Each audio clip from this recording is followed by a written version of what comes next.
Em nome de Jesus já te agradecemos. Amém. Os irmãos podem sentar. Glória a Jesus. Irmãos, noite de festa, nós sempre falamos que a Santa Ceia é uma festa. E nós estamos diante de um texto onde Jesus acabara de celebrar uma Santa Ceia. Eu imagino que a Santa Ceia que Jesus celebrou não teve a mesma alegria que as nossas Santas Ceias. E eu quero nesta noite explanar sobre este assunto, para que possamos meditar um pouco nesta palavra. E tendo cantado o hino, saíram para o Monte das Oliveiras. Como disse, é um momento em que Jesus celebra uma ceia. Mas para a gente entender até aqui onde nós chegamos, no Monte das Oliveiras, eu os convido a voltar um pouco na história. Glória a Jesus. Mateus capítulo 17, os versículos de 1 a 5, nós vamos encontrar a seguinte narrativa. Mateus 17. 6 dias depois, tomou Jesus consigo a Pedro e aos irmãos Tiago e João, e os levou em particular ao alto monte. E foi transfigurado diante deles, o seu rosto resplandecia como o sol, e as suas vestes tornaram-se brancas como a luz.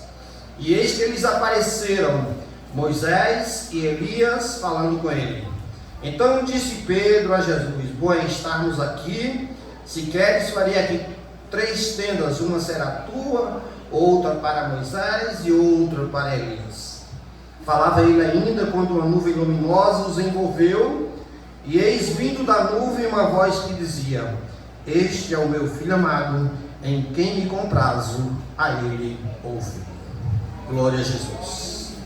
Texto muito conhecido da história, e a igreja conhece esse momento glorioso que nós falamos da transfiguração. Glória a Jesus.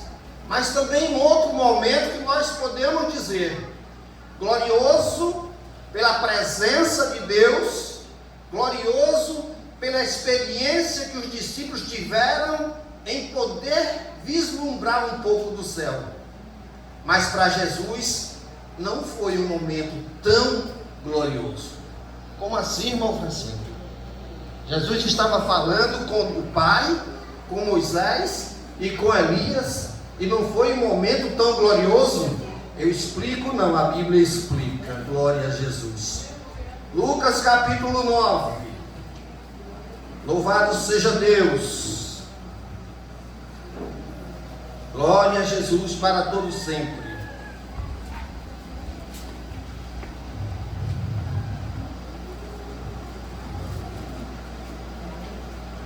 Aleluia.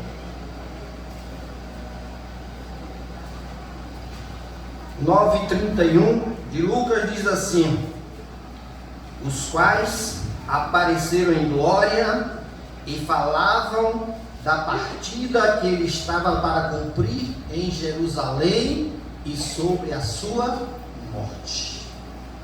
Glória a Jesus. Meus queridos, na transfiguração há uma reunião celestial, onde nós vemos presente ali as 3 testemunhas do grande amor de Deus, do projeto salvífico de Deus. Nós estamos falando ali que tínhamos Moisés, representante da lei, Elias, representante dos profetas, e estava ali Jesus Cristo, o próprio Deus em graça. Louvado seja Deus.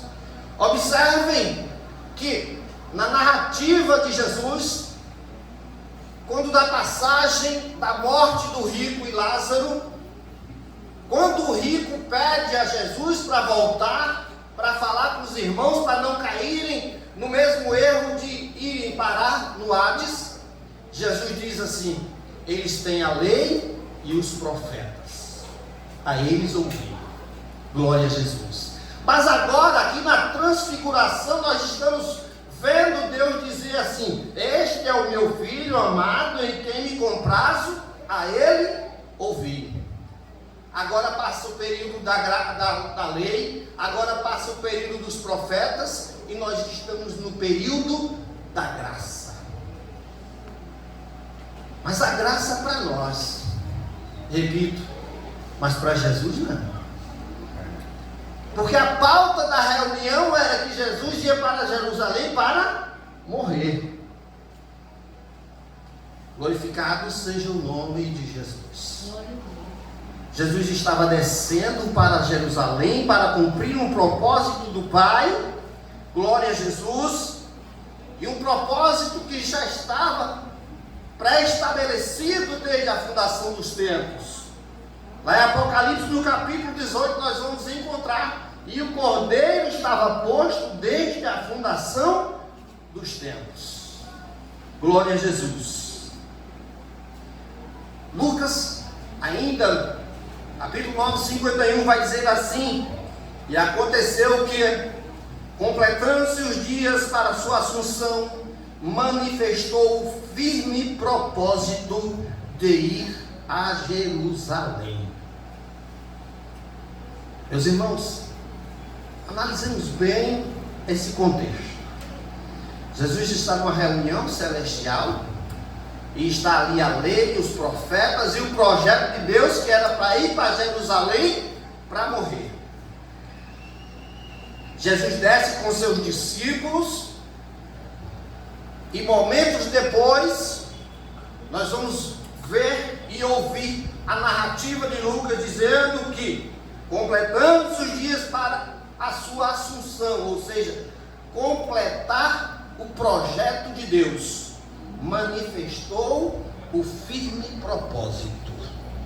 Firme propósito quer dizer ter um propósito claro e definido, alinhado com valores e objetivos pré-definidos.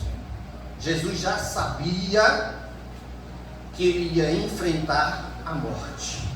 Prova é que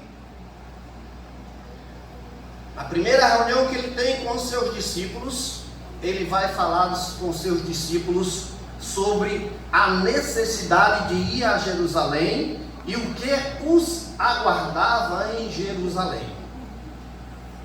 Observem que Jesus tem um firme propósito, sabendo que vai morrer. Glória a Deus.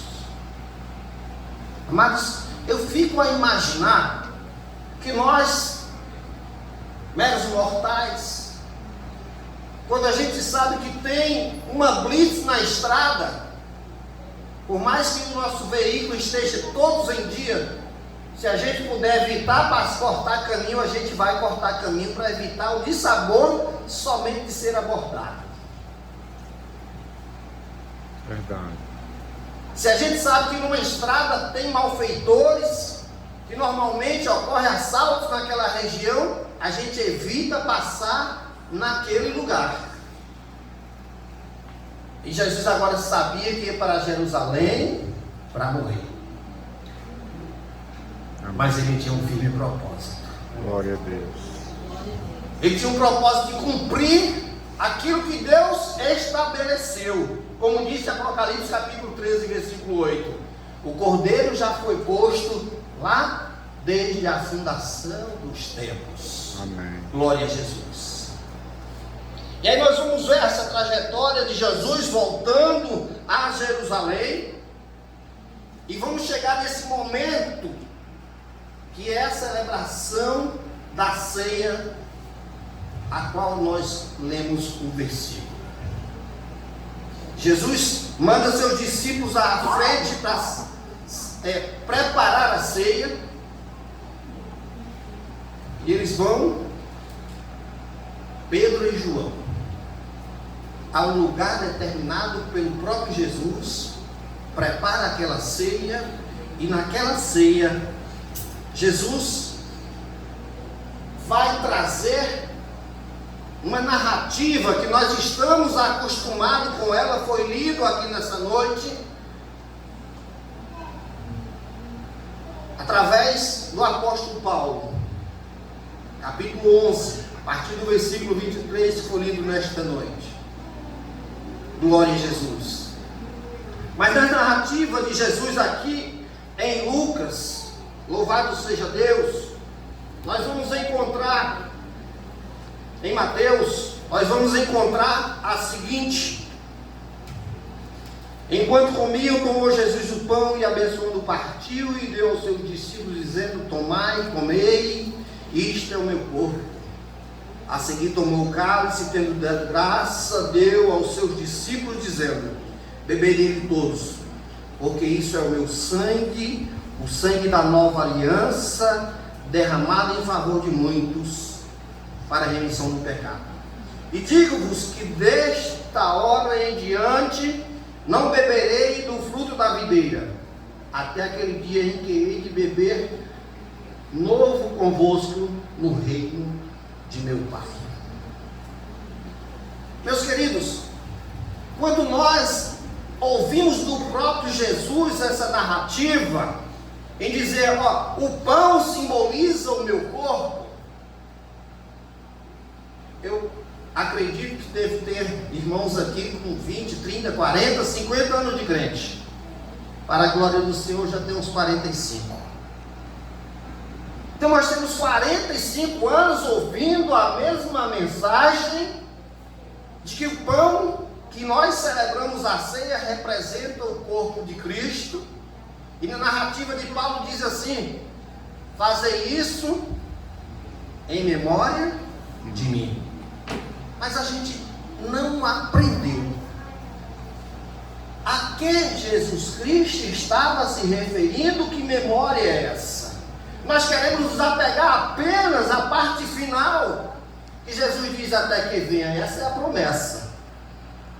Mas o memorial, a gente precisa voltar um pouquinho na história.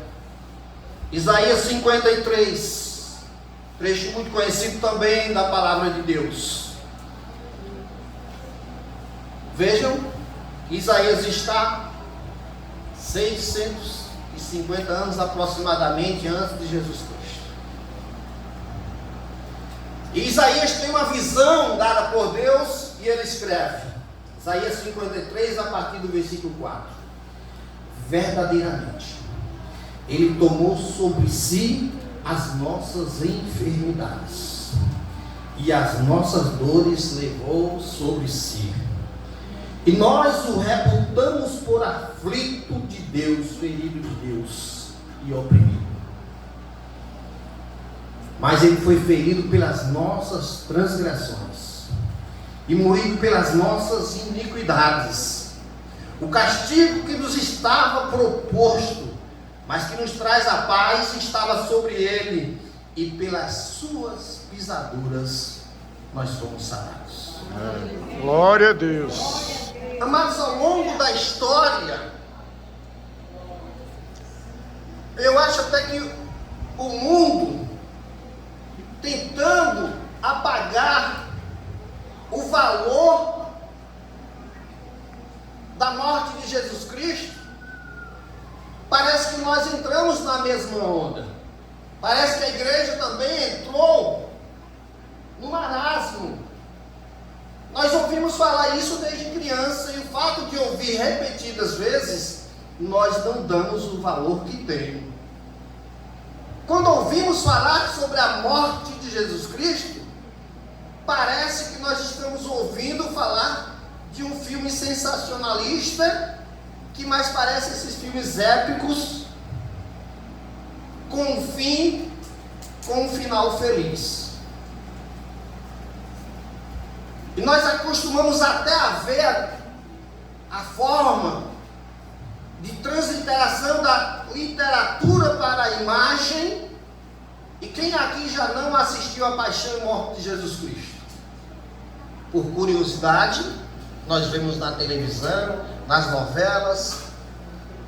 E o fato de nós vermos corriqueiramente, para a gente também parece que é mais uma novela, é mais um capítulo da história. Mas quando a gente vê que a narrativa vem de lá de trás, quando ainda não tinha acontecido, Deus usa um profeta para dizer: verdadeiramente, Ele tomou sobre si as nossas enfermidades e as nossas dores. Glória a Jesus. Louvado seja Deus. Eu falei aqui que no Monte da Transfiguração estavam os três representantes da obra salvífica de Deus: a lei, os profetas e a graça. Amém. Mas a graça foi graça para nós, mas para Jesus não foi de graça. Verdadeiramente Ele tomou sobre si as nossas dores. Aleluias. Glória a Deus. E Ele vai com o firme propósito para Jerusalém para morrer. Ele sabia que ia acontecer. Observem que depois de ter comido a Páscoa, cantaram um hino e foram para o Monte das Oliveiras. Aqui nós temos uma janela de conhecimento que diz que era tradição a celebração da Páscoa, chamada Hilal. Se cantavam os salmos 113 e 114 antes de comer a Páscoa, e se cantava 115, 16, 17 e 18 depois da Páscoa. Então era uma tradição, e Jesus veio para cumprir toda a lei. Mas tradição ou não, qual de nós, tendo um filho no hospital, vai sair de casa para ir visitar esse filho que está doente, cantando hino? O que a gente vai é pedindo misericórdia a Deus. Não é verdade? Qual de nós, diante das dificuldades, canta um hino de gratidão? Porque o hino 118 é de gratidão, o Salmo 117 é de gratidão. Louvado seja Deus. E Jesus agora está próximo a cumprir o propósito, que era morrer na cruz. Ele está louvando a Deus. Aleluia. Quantas vezes nós, por pequenas coisas, dizemos para nós mesmos: hoje eu não vou cantar, não quero mais fazer parte do grupo, eu vou entregar a liderança. Quantas vezes, por pequenas coisas, nós deixamos de adorar a Ele que morreu por nós? E Ele estava indo morrer por mim e por você, estava indo louvando a Deus. Aleluia. Tendo acabado de comer a Páscoa, cantaram o hino e seguiu para o Getsemane. Irmãos, a trajetória ela começa nessa fase. Não, ela começou desde quando Jesus nasceu. Porque aos 12 anos, quando ele estava no templo, que a mãe o procurava, ele responde que convinha estar cuidando das coisas do Pai. Então ele sabia o propósito de Deus, ele sabia para que ele veio. Aleluias. E agora, mais ainda, depois da reunião no Monte da Transfiguração, ele vem com o firme propósito de cumprir a jornada, de completar a tarefa. E ele segue para o Monte das Oliveiras. No Monte das Oliveiras, meus queridos, para vocês terem uma ideia, e até para confirmar a palavra de Deus de que o Verbo se fez carne, João capítulo 1, Jesus na sua humanidade, a Bíblia diz que ele estava em tamanha agonia. E a agonia era tamanha que a narrativa de Lucas 22 diz que o seu suor era como gotas de sangue. Não diz que se transformou em gota de sangue, era como. Isso é uma forma de expressão para que a gente entenda a profundidade da agonia de Jesus Cristo. Porque nós muitas vezes ficamos agonizados com nós mesmos por uma preocupação de algo que nem aconteceu. só diante da possibilidade de acontecer, e que diz a ciência que 90% das nossas preocupações não acontecerão, mas Jesus estava diante de um fato que aconteceria. Por isso ele tinha razão de estar agonizante naquela oração. E ele era humano, mas ali ele lembrou de mim e de você. Amém. Aleluia. Glória a Deus. João capítulo 17, o versículo 22. João 17, 22. Quando Jesus estava orando pelos discípulos, vou pegar aqui para a gente não falar o que não está escrito. Diz assim: Jesus estava orando pelos seus discípulos. Glória a Jesus. Quando chega no versículo, João 17, chega no versículo 20, ele diz assim: eu não rogo somente por estes, mas também por aqueles que vierem a crer em mim por intermédio da sua palavra, ou do seu testemunho, ou da sua pregação. Glória a Deus. Lá no Getsemane, Jesus lembrou de mim e de você. E quando ele lembrou de mim e de você, ele disse: Pai, todavia não se faça a minha vontade, mas a tua. Glória a Deus. A graça venceu. A humanidade de Jesus dizia que ele poderia não ir para a cruz, mas a graça venceu. Amém. Glória a Deus. Todavia, Pai, não se faça a minha vontade, mas a tua vontade. Louvado seja Deus. E aí, Jesus volta, é preso, cumpre a sua trajetória.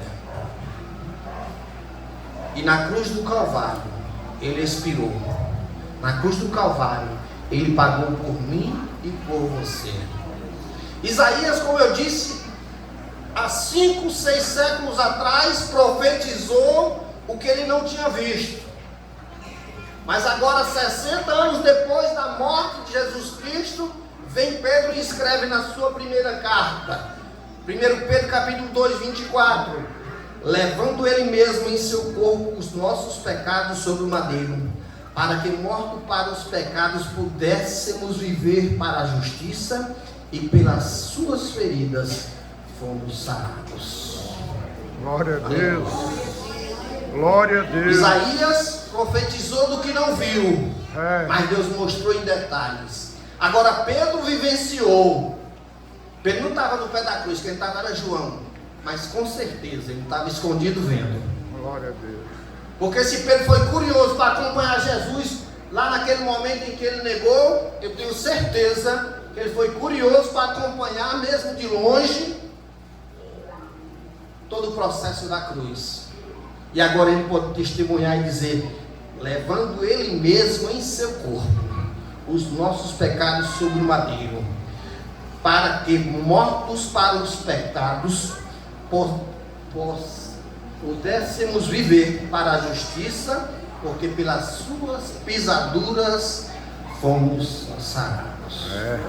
Aleluia. Mortos para o pecado, sarados por Cristo na cruz, porque a cédula que nos era contrária, a dívida de pecado que nós tínhamos, que vem lá desde o Éden, porque herdamos natureza pecaminosa. Está escrito em Romanos 8: todos pecaram e destituídos foram da glória de Deus. Então, desde o princípio, nós perdemos aquela essência de Deus, a glória de Deus. Mas Jesus Cristo agora, ele vem e cumpre o propósito de Deus. E a Bíblia diz que no ato da morte de Jesus Cristo, o véu do templo se rasgou, nos dando livre acesso ao Pai. E agora nós podemos ter comunhão novamente com Deus. Aí vem a parte boa da Santa Ceia, que foi lido aqui nessa noite, 1 Coríntios capítulo 11, glória a Jesus, versículo 26, se não me engano. 1 Coríntios.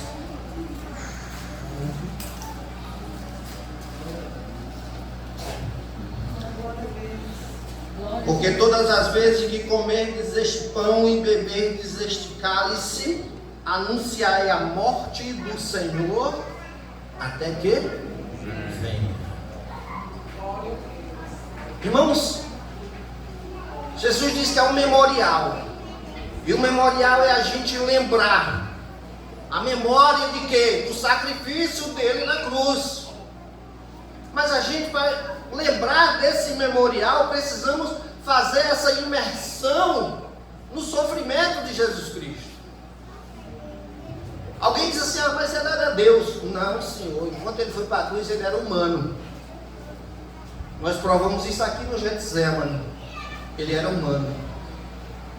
Ele sentiu as mesmas dificuldades que um ser humano. A partir do momento que ele diz tetelestai, está consumado, em tuas mãos eu entrego o meu espírito, aí sim, aí ele não sentiu mais nada. Agora ele já estava com o Pai, aleluia. E essa é a expectativa do crente, porque se o crente morrer agora jazinho, eu estou com Jesus na glória. Porque Jesus disse para o ladrão que estava do lado hoje mesmo: tu estarás comigo no paraíso, aleluia. Glória a Deus. Então, irmãos, nós temos motivos para celebrar, motivos para nos alegrar, porque enquanto Jesus estava indo morrer, estava louvando e cantando hino, nós estamos aguardando ele vir buscar a igreja.